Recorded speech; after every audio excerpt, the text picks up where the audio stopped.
Hoy es el domingo 21 después de Pentecostés y la epístola de hoy es de la carta de San Pablo a los Efesios.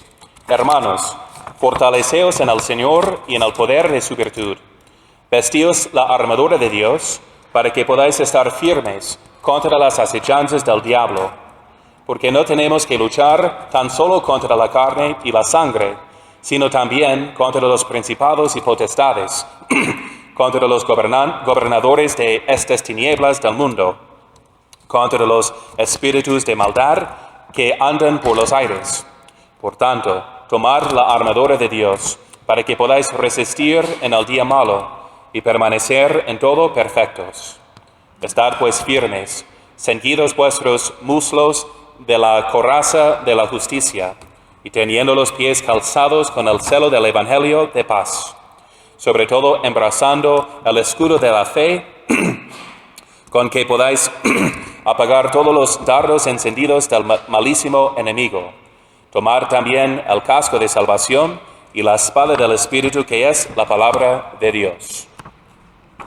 Y nos ponemos de pie para el Santo Evangelio según San Mateo.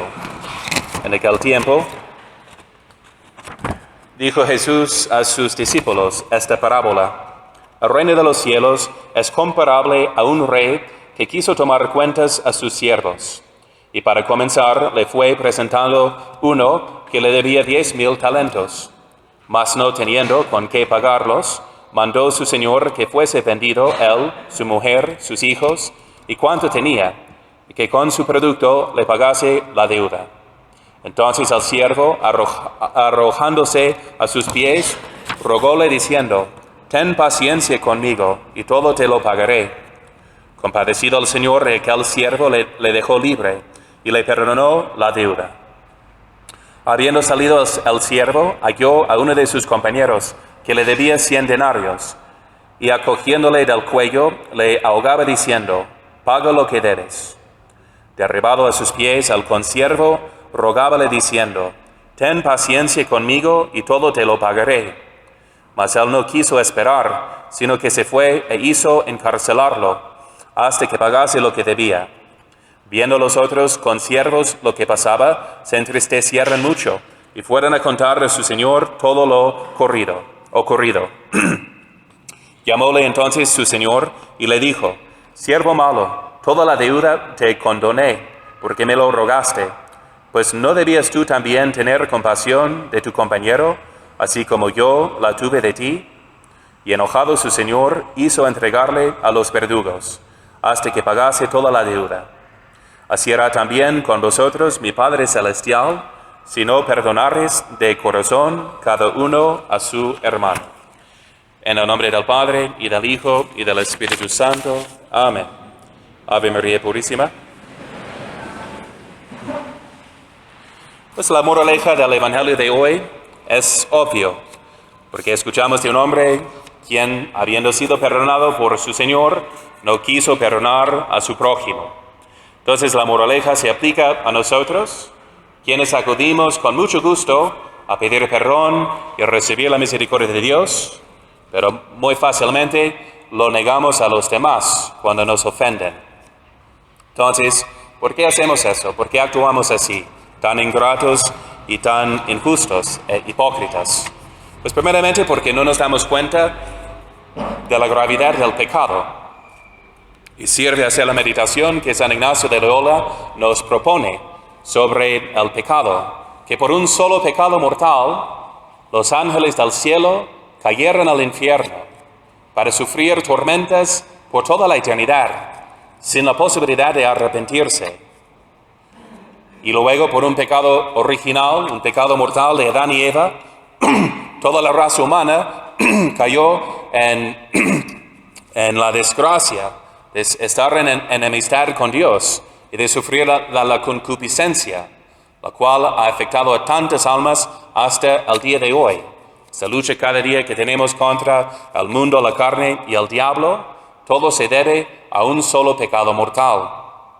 Y nosotros también, por un solo pecado mortal, podemos perder todas las gracias y méritos de la vida, traicionando a Dios, crucificándolo de nuevo en nuestro corazón y así condenándonos al infierno. Esa es la realidad. Y la gravedad del pecado se entiende mejor cuando entendemos cuán bueno es Dios, infinitamente bueno, y que una ofensa contra la bondad infinita es infinitamente grave. Así que, pero sabemos que por su misericordia hay un confesionario, hay un sacramento que nos puede reconciliar con Dios, que puede borrar todos los crímenes más horribles de muchos años de la vida en un solo momento, cuando el sacerdote en persona de Cristo dice: yo te absuelvo de tus pecados, y el alma queda limpia, y más que limpia, queda llena de la gracia de Dios, un partícipe de la divina naturaleza. Entonces, tenemos que meditar, pues, cuán agradecidos debemos de ser por poder recibir el perdón, pero acuérdense lo que decimos en el Padre Nuestro. Entonces, que la condición sine qua non, ¿verdad? Sin la cual no podemos recibir el perdón, que es como decimos: y perdónenos nuestras deudas, así como o en cuanto nosotros perdonamos a nuestros deudores. Así es la condición para recibir el perdón de Dios. Entonces, y para meditar este tema, pues tomemos en serio primeramente la realidad de las ofensas. Podemos pensar en los ejemplos más graves, ¿no? Por ejemplo, de alguien que nos ha, pues, ofendido, que nos ha robado, un miembro de la familia que ya no nos habla, que se quedó con la herencia injustamente, pues de un esposo o esposa que ha cometido la infidelidad, de un padre o madre que nos abandonó, que nunca estaba presente, que nos abusó, etc. Podemos pensar en las ofensas más graves y tomar en serio de que emocionalmente vamos a estar heridos y vamos a sentir odio, tristeza, ira, y eso es en parte correcto, ya que las emociones deben de corresponder a la realidad, ¿no? La realidad de que son males, entonces que nos perjudican, debemos de sentir esas emociones, ¿verdad? Que son signos de que amamos al bien, ¿verdad? Y que nos entristecemos al perder el bien. Ahora bien, entonces tenemos que superar esa dinámica emocional para que no caigamos en pecado.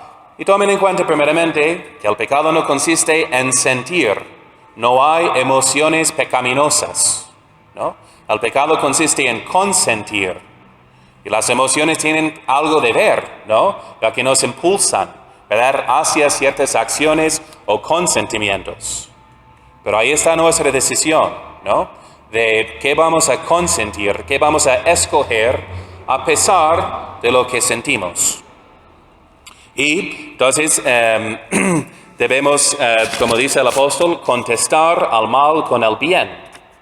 Y así superando entonces las ofensas, la clave para llevar una vida sobrenatural, ¿verdad?, para tomar una perspectiva diferente que simplemente lo que nos causa tristeza, al considerar las ofensas que nos causan los demás, podemos levantar la mente y el corazón y ver todo de una manera distinta. Entonces, porque primeramente debemos recordar que somos pecadores, y por un solo pecado mortal, que tal vez hemos cometido muchas veces en la vida, hemos merecido el infierno. Si somos reos, ¿de qué nos quejamos cuando somos castigados? Que lo tomemos primeramente de la mano de Dios, quien castiga a los que ama, que es un Padre justo, ¿verdad?, que castiga también a nuestras ofensas, para que nos reformemos. Además, podemos considerar que por lo que sufrimos, nos asemejamos más y más a Cristo. No sé qué estamos pensando a veces, buscando pues un paraíso aquí en la tierra, cuando nuestro divino Señor, que vino aquí, pasó esta vida como un hombre de dolores, un hombre de sufrimientos. Y si Isaías, ante quien pues la gente decía, pues ay, pobrecito, que murió joven, sentenciado a la muerte, flagelado, escupido en la cara, coronado de espinas, traicionado por sus amigos. Por fin entonces muere fuera de Jerusalén, en el patíbulo, digamos, con el oprobio de la Santa Cruz. Entonces, eso es a quien estamos imitando. Y nos sirve bien acordarnos cada mañana, quiero conformarme a Cristo. Entonces, cuando me escupen los demás con sus ofensas, cuando me ponen las espinas en mi cabeza, ¿estoy agradecido? Porque en esto consiste nuestra conformidad con Cristo, que lo recorremos siempre. Y eso nos servirá para tener la paciencia en esos momentos. Además de pensar que por lo que sufrimos, podemos ganar gracia para los demás. Es lo que dice el apóstol, que suplo en mi carne, por mis sufrimientos, lo que hace falta a los sufrimientos de Cristo por causa de su cuerpo, la iglesia. Es decir, siendo miembros de Cristo, quien obra en nosotros tanto el querer como el hacer, nuestras acciones, nuestros sufrimientos, tienen valor divino, porque son partes de la vida de Cristo en su cuerpo místico. Y así podemos rescatar a muchas almas perdidas. Y así eso nos ayuda para contestar y conquistar al mal con el bien, que es lo que debemos buscar incluso de nuestro enemigo. Porque, y tomen en cuenta, no es decir que no vamos a sentir enojo, resentimiento, si nos ha perjudicado, es correcto. Pero pero en vez de desearle mal, queriendo nomás que sufra, que muera, que se condene, podemos superar el mal que sentimos deseándole bien, para que se convierta, para que se santifique, para que se salve. Y así le deseamos el bienestar para que no vuelva a ofender a los demás, ¿no? Entonces, así debemos actuar. Y claro que podemos buscar la justicia, ¿verdad? No, la clemencia, por ejemplo, no es una virtud teologal, de modo que no deben existir cárceles y los padres no deben de castigar a sus hijos. Eso es tonto y absurdo. El castigo también es para el bienestar, la justicia, el cárcel, hasta la pena de muerte es para el bienestar de la persona, para que se convierta por el mal que ha hecho y alcance el cielo. Entonces, pero que sea nuestra intención, pues la venganza justa y no injusta, como nos la explica Santo Tomás. Entonces, eso es lo que debemos tener listos. Y sintamos lo que sintamos de ofensas, si podemos desear que se convierta, que se santifique, que se salve, estamos deseándole bien y no estamos pecando. Ahora bien, y eso es lo que dice San Pablo hoy, ¿no? Que nuestra lucha está en contra de ¿quién? El prójimo que nos ofende tanto, no primeramente.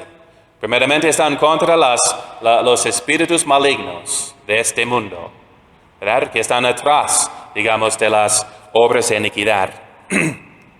Y cuando nos parece difícil practicar la paciencia y aguantar las ofensas, acuérdense siempre del ejemplo que les voy a contar hoy, porque es la causa de canonización de la persona más joven en la Iglesia Católica, una niña de 9 años de edad que practicó el perdón de forma heroica. Y me refiero a María Carmen González Valerio y Sáenz de Heredia, nacida en España en 1930, a principios de la Guerra Civil. Sus padres eran de linaje noble, pero y más noble de espíritu que de carne, porque ellos practicaban mucha virtud en su familia. Y esta niña, que escuchan los niños, ¿no? ¿Qué hacía ella desde 4 o 5 años de edad para santificarse? Dicen que ella manejaba un diario de actos de virtud que quería practicar. Así que cada día iba apuntando las buenas obras que hacía y las malas obras que quería eliminar. Y también así de cómo había estudiado, cómo se había portado en clase, cómo rezaba su rosario. Y a los 5 años era capaz de dirigir el rosario de familia, que seguramente todos ustedes como familias católicas rezan cada día, ¿no? Especialmente en este mes del rosario de octubre. Y ella a los 5 años podía dirigir el rosario recitando las letanías en latín de memoria. Ella pues le gustaba también al saber que su mamá regalaba ropa usada de la familia a los pobres. Ella después de utilizar su ropa un par de veces, ya quería dejarlo a su mamá para que la regalara a los pobres. Ella pasaba mucho tiempo con sus imágenes, estampitas de los santos, que guardaba y veneraba en una caja. Y luego enseñaba hasta sus muñecas, ¿verdad? Les daba pues prédicas sobre la espiritualidad, dicen. Y con este espíritu tan devoto hizo su primera comunión, después de la cual, según comenta su madre, avanzó mucho más en virtud, aprovechando las gracias disponibles a cada uno de nosotros para ser santos en la Santa Comunión. Tenía 6 años, pero ya estaba lista y preparada. Y además su mamá quería que hiciera su primera comunión antes de que estallara la persecución más fuerte que ella sospechaba que estaba para venir. Entonces, y de hecho así empezó la persecución de las más horribles en la historia de la iglesia realmente. Y escribió su papá fue capturado y martirizado. Entonces, antes de por ser un líder católico en el país. Y escribió a su esposa lo siguiente, diciendo: los niños son demasiado pequeños, no comprenden, pero cuando sean grandes, diles que su padre ha luchado y dado su vida por Dios y por España, para que se los pueda educar en una España católica, donde el crucifijo presida todas las escuelas. Los obispos españoles escribieron poco después: no creemos, dicen, que haya habido jamás en la historia del cristianismo un estallido semejante de odio contra Jesús y contra la religión, manifestado en todos los aspectos del pensamiento, de la voluntad y de la pasión. Y ello en solo algunas semanas. Los mártires se cuentan por miles, incluyendo obispos y sacerdotes y monjas. ¿Y cómo respondió esta niña, ya de 9 años de edad, ante el asesinato de su papá? El hombre responsable era el presidente, así, Manuel Azaña. Y ella, su tía, nos cuenta que durante su estadía en mi casa, la niña recitaba todos los días el rosario de las llagas del Señor para la conversión de los asesinos de su papá. Y preguntó a su mamá: mamá, Azaña, este presidente, irá al cielo. Estaba más preocupada por su salvación de este enemigo de Cristo, este asesino de su papá. Y su mamá le explicó que, pues, asombrada de que si ella rezara y se sacrificara mucho por él, se podría salvar. Entonces, un día, inspirada por estas palabras, ella, después de haber recibido la Santa Comunión, ofreció su vida como víctima para salvar al alma del responsable por el asesino de su papá y de muchos mártires en España. Y entonces, 2 días después, empezó a enfermarse.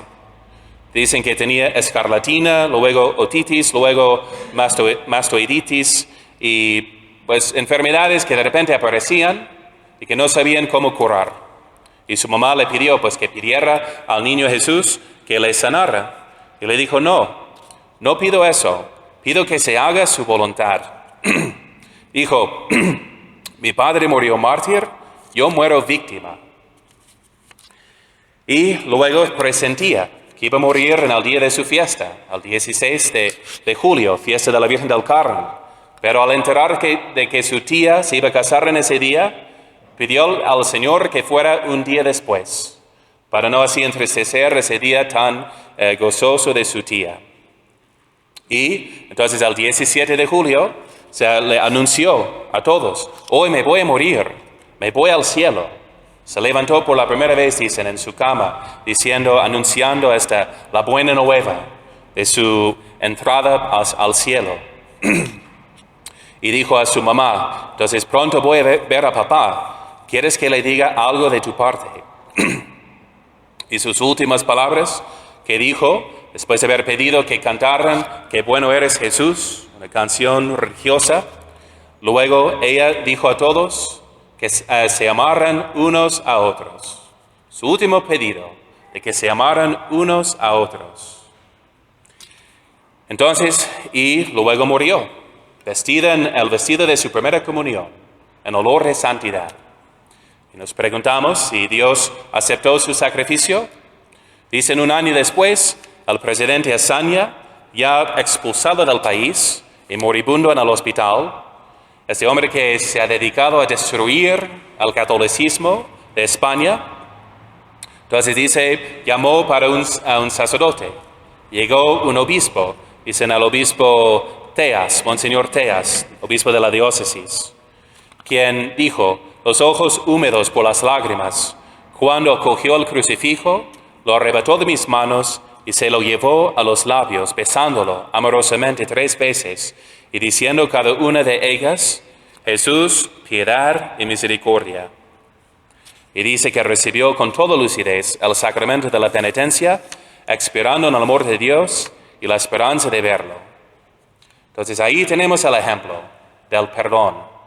No un perdón que espera la respuesta y la conversión de la otra persona, sino que la anticipa. Porque puede ser que nuestro enemigo no quiere reconciliarse, que va a seguir ofendiéndonos y que no es el tiempo de perdonarle así formalmente. Pero ¿en qué sentido debemos perdonar? ¿Qué debe de ser nuestra actitud entre tanto? La actitud de Cristo, ¿verdad? Quien mientras éramos enemigos suyos, murió por nosotros.